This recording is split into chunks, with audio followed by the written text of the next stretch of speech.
Bom dia a todos, bom dia a todas. Nossa, está escuro de ver aqui todo mundo, muito legal. Obrigado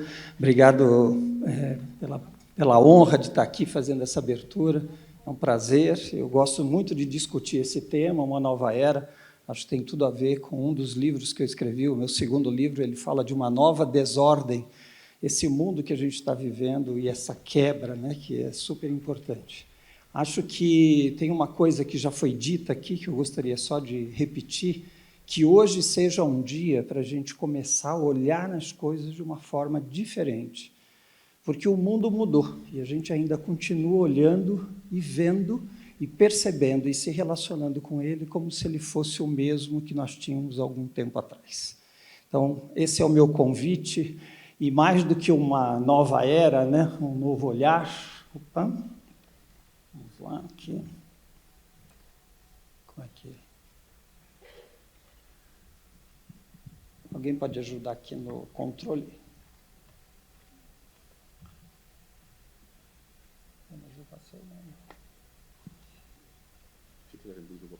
Tá bom, beleza. Mais do que uma nova era e um novo olhar, é importante que a gente perceba que tem uma nova ordem colocada. E essa é a ideia que a gente precisa dizer aqui, eu quero trazer isso para vocês. Então, a gente está falando de homem centrado no design ou no mundo, né? O que a gente acabou de ver aqui, né, nessa apresentação, o que a gente viu nesse vídeo? Não sei que palavras a gente poderia dizer, né? Mas, para mim, veio humanidade, e que eu acho que a gente perdeu em algum momento da história, né? Que as nossas organizações, de modo geral, né, eu vou fazer aqui uma grande generalização, tão longe de serem lugares humanos, talvez a nossa própria sociedade esteja longe de ser humana, né?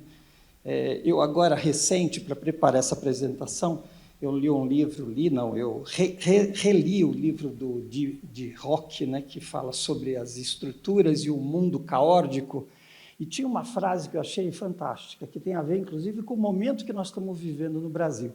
Ele diz assim, democracia, olha, o de Rock, é um americano, democracia é um processo coletivo contínuo em que aprendemos a viver uns com os outros. Muito mais do que um conjunto de valores ou de mecanismos simples como eleições ou o ato de votar. É algo que se faz e não se herda. E até que esse processo de aprendizado penetre nas principais instituições da nossa sociedade, é prematuro chamar de nossa sociedade democrática. Nós estamos falando isso, Estado de Direito, de democracia, né? Mas talvez a gente precise aprender a conviver uns com os outros, porque a gente ainda não consegue conviver uns com os outros, né? Nós estamos numa sociedade polarizada, dividida, a gente não sabe lidar com diversidade, a gente fala de diversidade, mas não sabe lidar com a diversidade. Por favor, opa. Um pouco de mim, eu sou psicólogo, minha carreira toda foi, posso dizer, como consultor, gosto muito de educar, principalmente a área de recursos humanos. Esse tem sido o meu estudo nos últimos tempos. Meus 3 livros estão todos dedicados a esse, ao novo mundo. Para mim, o RH muda, né? Assim, deveria começar já mudando a palavra recursos humanos. Humano é potencial, humano é talento, humano não é recurso. Mas, enfim, vamos manter aí designers para um novo mundo, essa é a ideia, de que a gente pode construir com um novo mundo, né? Esse é o mais recente, esse coloridinho aqui, Ensaios por uma Organização Consciente, foi um livro que a gente lançou agora já na semana passada, falando um pouco desse conceito, né, de que está mudando e que consciência nós precisamos, né? E aqui um pouco de mim, que eu acho que também a gente... Opa, deixa eu voltar aqui. Bom, umas fotos ali, mas não tem problema. Eu queria chamar a atenção para 3 frases aqui que eu quero deixar para vocês pensarem ao longo do dia, tá? Eu estou abrindo aqui, mas eu quero que vocês... Primeiro é essa. Ressignificar. Significa olhar de dentro para fora e encontrar uma novidade naquilo que a gente vê todo dia.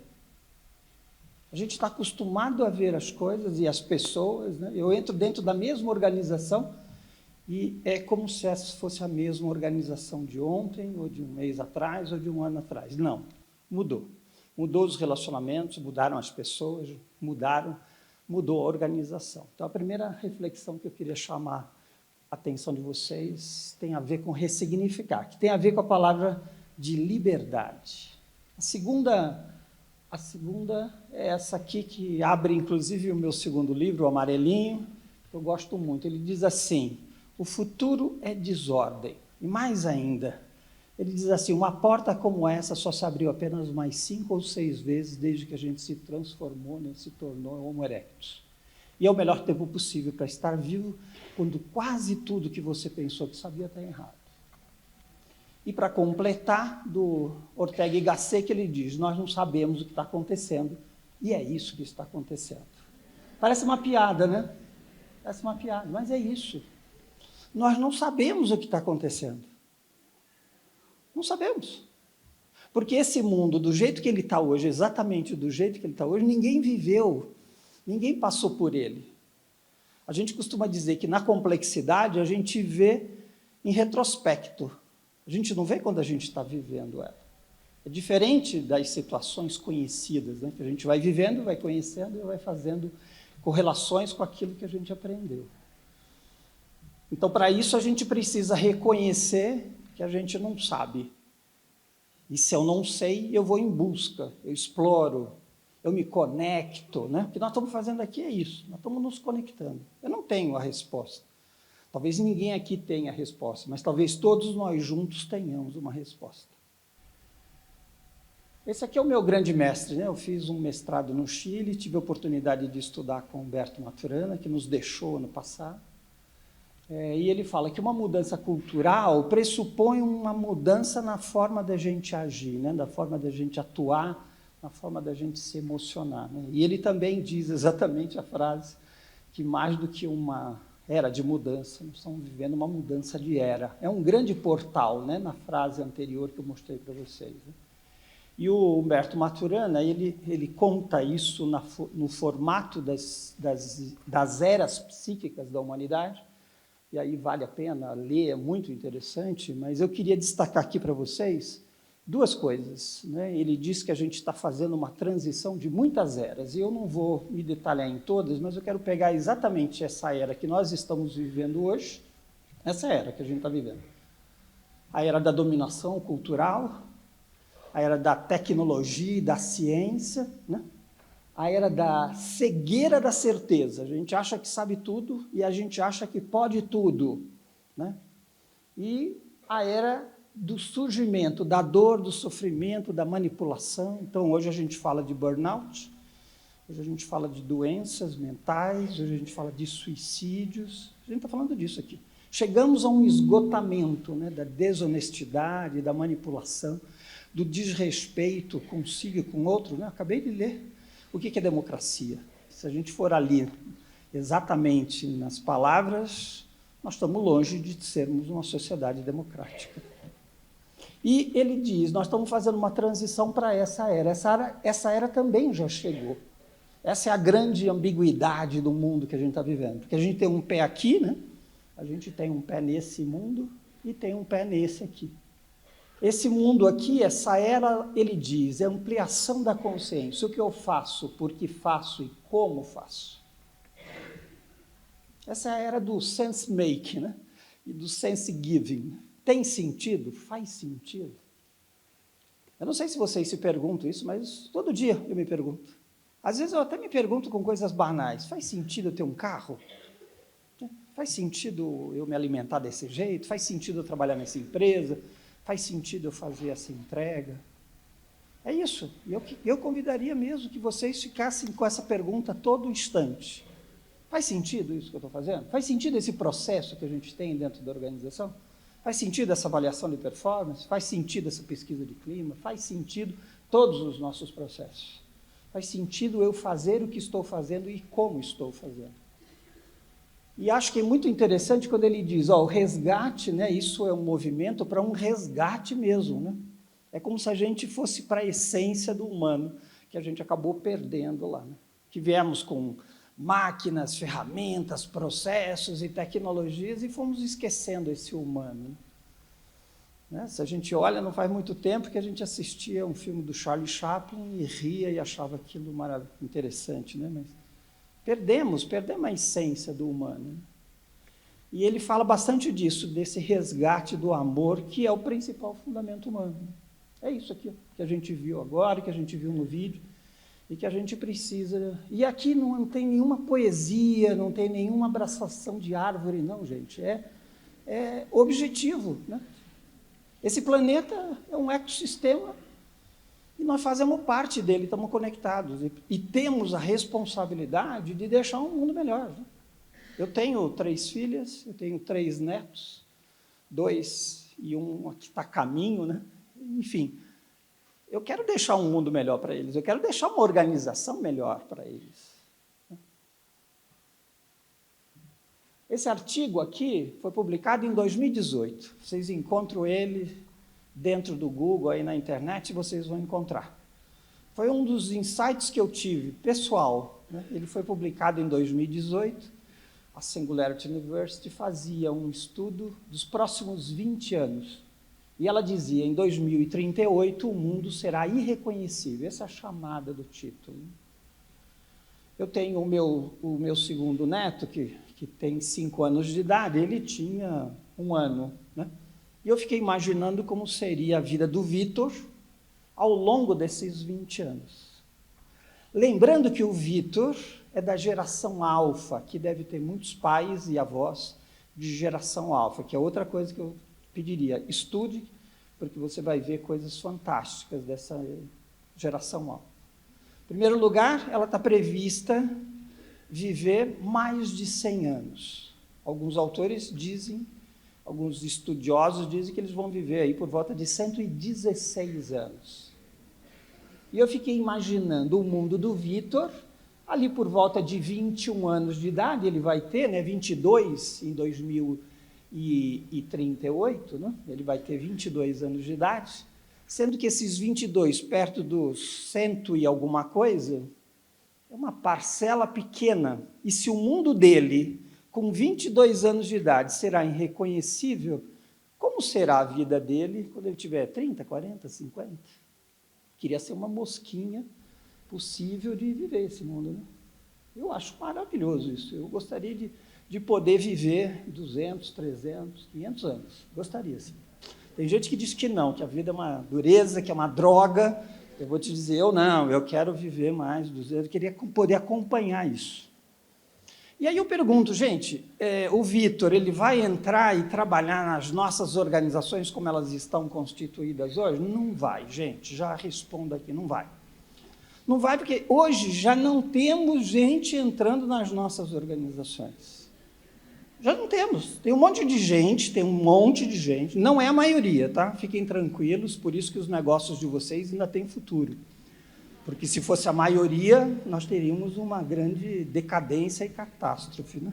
Mas, assim, é importante a gente pensar, não é esse mundo que os nossos filhos, né, que vão viver.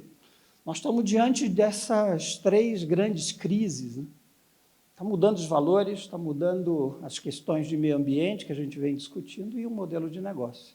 E tudo isso acelerado por uma tecnologia e por essas disrupções que a gente tem vivido, e o Covid não deixou de ser uma. Né?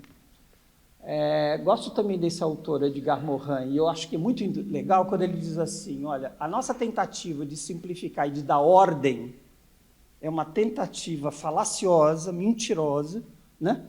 Uma falsa racionalidade da gente dar a ordem para a organização, só que a gente, com isso, só se afasta da complexidade. Ao invés de irmos ao encontro da complexidade e viver a complexidade, acho que foi o Leandro que falou, ou a menina que falou assim, eu acho que foi no texto dela, ela falou assim, não podemos ter medo do futuro. Eu vou dizer, ok, não podemos ter medo, temos que nos jogar mesmo, né? E se tiver, vai com medo também, né? Porque eu não posso impedir de viver esse futuro que está aí. Porque ele traz contradições, ele traz muitos desses aspectos, né? E aí, as nossas sociedades, as nossas organizações são muito ainda hierárquicas, muito decadentes, né? Eu vou pular aqui, que eu queria só mostrar para vocês exatamente isso aqui, ó. Isso aqui também é um conceito relativamente, não tão novo assim, mas que a gente vem discutindo sobre futuros. E a gente fala de 3 futuros, o H1, o H2 e o H3. O futuro 1 é esse futuro aqui, é o futuro da linha vermelha. E eu quero que vocês reflitam ao longo do dia que coisas são essa linha vermelha. Elas estão degenerando, já morreram. Em 2017, eu tive a oportunidade de fazer entrevista com algumas pessoas, aliás, 2015, por conta do meu mestrado, eu me lembro de uma executiva de RH que dizia assim, às vezes eu sinto que como se eu estivesse fazendo massagem cardíaca num processo que já morreu e eu estou lá tentando botar tubo, oxigênio e fazendo massagem cardíaca num processo qualquer, né? Ela até citou lá um processo. Tem coisas que já morreram e a gente está tentando sobreviver. O segundo horizonte, o horizonte azul, que tem uma intersecção muito interessante ali, que seria a oportunidade de eu perceber o que está morrendo e já começar a construir uma solução, né? Então, é a cultura da inovação. É quando eu pego alguma coisa que vem decaindo e eu tenho a oportunidade de inovar. E o terceiro, que é o do futuro, que é a cultura regenerativa, né? Nós estamos vendo muita coisa na linha vermelha e não estamos fazendo nada. Ao contrário, estamos deixando isso acontecer, né? Então, aqui é a nossa responsabilidade de tomar consciência. O que nós estamos fazendo? Faz sentido isso que nós estamos fazendo? Será que podia ser diferente? Será que eu posso inovar? Será que tem um processo novo que eu posso trazer? Então fica aqui um convite, né, da gente começar a fazer mais pontes para a gente aportar e lidar mais com o caos, né? Porque o caos faz parte, né? Esse aqui é o conceito de Rock, que ele diz, ó, caos e ordem faz parte da vida, a vida é composta das duas coisas. Quem disse que caos é ruim ou que caos... Caos faz parte da vida, caos faz parte da natureza. Se você olhar uma floresta, você vai ver, tem um caos e tem uma ordem, tem as duas coisas, né? Às vezes eu preciso olhar lá no micro para perceber a ordem que está instituída, mas tem um certo caos, né? Ela não está definida nesse mundo racional e nessa racionalidade que a gente colocou, né? O que a gente tem que tomar um pouco de cuidado de viver? Esse controle excessivo que a gente cria, que traz muito mais impedimento da inovação acontecer, né? Porque quando eu tenho um controle muito exacerbado, né, eu gero pressão, inflexibilidade, né? E é isso que é ruim. Isso nós precisamos tirar de dentro da organização. Alguma ordem é necessária, não tenho dúvida, né? Nós passamos por uma desordem agora que foi o Covid. E a gente foi aprendendo ao longo, alguns aprendizados, e fomos trazendo para a ordem, né? Sabemos que podemos usar máscara, sabemos que a vacina nos ajuda, sabemos isso, sabemos aquilo. Mas tem uma série de coisas que ainda a gente não sabe, que ainda estão ali dentro desse caos, desse desconhecido, que é o campo da inovação, que é o campo da liberdade, que é o campo da autonomia, né? Então, a gente precisa trabalhar mais nessa interface aqui entre o caos e a ordem e estimular isso, né?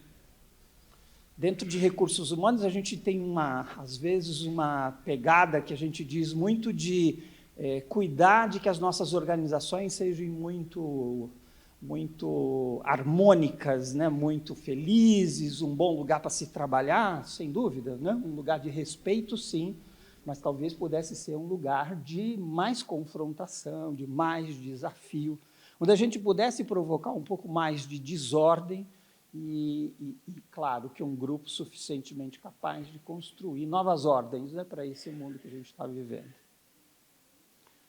Aqui nós temos a previsibilidade, os padrões, a praticidade. Então, é claro que nós precisamos de praticidade, mas a gente precisa de espontaneidade, a gente precisa de incerteza. A gente precisa viver o ciclo divergente e o ciclo convergente.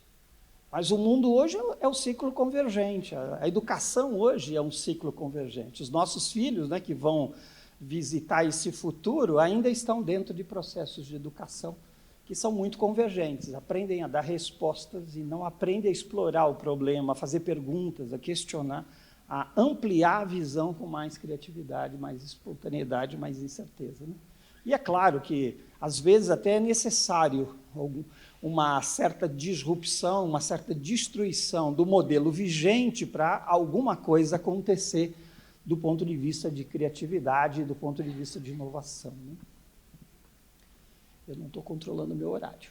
Beleza. Eu queria, já meio que vou meio finalizar. Eu acho que eu tenho aqui uma dica para vocês. Eu não gosto muito dessas coisas de bullets e tópico 1, 2, 3, passo 1, 2 e 3, porque isso é muito linear e muito cartesiano. Mas eu acho que tem alguns aprendizados importantes. Eu acho que o primeiro é a gente aprender a lidar com a complexidade e o caos. Isso faz parte da vida. A gente precisa, talvez, começar a ter disciplinas de caos e complexidade dentro das escolas, dentro das universidades, dentro dos MBAs de gestão. A gente precisa aprender a lidar com mais resiliência, que é uma questão emocional, porque tem a ver com a incerteza. A incerteza me dá medo, né? Então, é natural que eu tenha medo do futuro, porque ele é incerto, eu não vi. É natural que a gente viva uma pressão nessa parte aqui mesmo. Mas a gente precisa, ao mesmo tempo, também de uma plasticidade mental. A gente precisa mudar de lugar os ticos e tecos da vida. A gente precisa reorganizar os conceitos que estão presentes aqui. Porque senão a gente continua vendo o mundo com o mesmo referencial. Isso eu chamo de plasticidade. A plasticidade, ela é a oportunidade de eu lidar com um novo mindset, né? Um novo modelo de olhar para as coisas, né? Um novo modelo mental. Não basta a resiliência, hein, gente? Não basta a resiliência. A resiliência sem uma plasticidade é só uma tentativa de lidar com aquela angústia que eu estou vivendo diante da incerteza. Mas eu preciso ressignificar. O que está acontecendo? Por que está acontecendo? Essas perguntas a gente precisa fazer. O segundo é olhar para fora, mas para o futuro. E o futuro agora não é mais 5 anos. Né? O futuro agora é 30 anos. Eu tenho que pensar em 30 anos. Porque esses 30 anos vão passar muito rápido. Muito rápido. E qualquer coisa que eu tiver que fazer para os 30 anos, eu tenho que começar a construir agora. Já foi o tempo em que a gente planejava a mudança ou se preparava para viver uma mudança. O mundo de hoje é viva a mudança. Viva a mudança. Imagina o surfista que está na água, na prancha, a onda chegou já. Agora é só uma questão de eu aproveito essa onda e preciso estar preparado para isso. Muito conectado e preparado para isso. A terceira é um pouco essa ideia de ter coragem e prontidão para agir. Né? É agora, é urgente, não dá para esperar mais. Eu acabei pulando uma frase, eu quero voltar a ela, deixa eu ver se eu consigo. Não. Mas tem uma frase aqui, depois vocês vão ter acesso a essa apresentação. Tem uma frase do... Opa, voltou. As tecnologias. Volta um pouquinho para mim. Bom, deixa para lá, senão vai atrapalhar aqui. Mas tem uma frase que o Raj Sisodia, que é o meu segundo guru, né? O primeiro é o Humberto Maturano, o segundo é o Raj Sisodia, que eu tive a oportunidade de conhecer mais prontamente dos livros, mas pessoalmente agora nos últimos meses, porque a gente acabou convidando, sabe aquelas tiro para a lua que eu dei, né? Eu estava escrevendo esse terceiro livro, e a gente estava perguntando, quem que vai fazer o nosso prefácio? Eu falei, por que não, né? Aí eu escrevi para ele e o Raj Sisodia simplesmente respondeu o e-mail. Eu falei, nossa, ele respondeu o e-mail.